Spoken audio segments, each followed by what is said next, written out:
नवी मुंबईतील कामोठे आंबे श्रद्धा सहकारी सोसायटीमध्ये आग लागली। आगीमध्ये दोघा मायलेकांचा मृत्यू झालाय। इमारतीतील दुसऱ्या मजल्यावरील घराला अचानक आग लागली। सिलेंडरच्या स्फोटामुळे आग लागल्याचा प्राथमिक अंदाज आहे।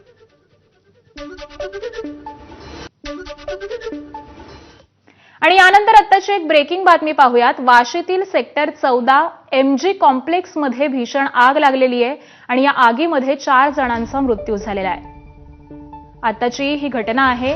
वाशीतल्या सेक्टर 14 मध्ये MG कॉम्प्लेक्स आहे आणि या कॉम्प्लेक्समध्ये भीषण अशी आग लागलेली होती आणि या आगीमध्ये या 4 जणांचा मृत्यू झालाय।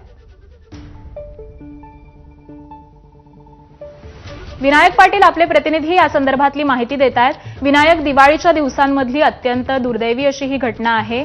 आग कशामुळे नेमकी लागली होती, काय माहिती मिळतेय?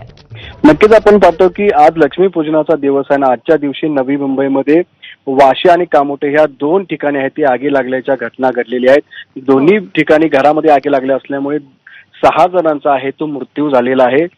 वाशीतली आपण आग पाहतो की ही आग आहे ती 10व्या मजल्यावरती लागली होती, मध्यरात्री लागली होती आणि शॉर्ट सर्किटमध्ये ही आग लागल्याचा प्राथमिक अंदाज आहे तो वर्तवला जातोय। आणि 10व्या मजल्यावरील आग ही 10वी, 11वी आणि 12वी अशा 3 मजल्यावरती पसरलेली होती। याच्यामध्ये 10व्या मजल्यावरील एका घरातली आजीचा आहे तो दुर्दैवी मृत्यू झालाय, तर 12व्या मजल्यावरती एकाच कुटुंबातले आई वडील आणि 6 वर्षाच्या मुलीचा मृत्यू झालेला आहे।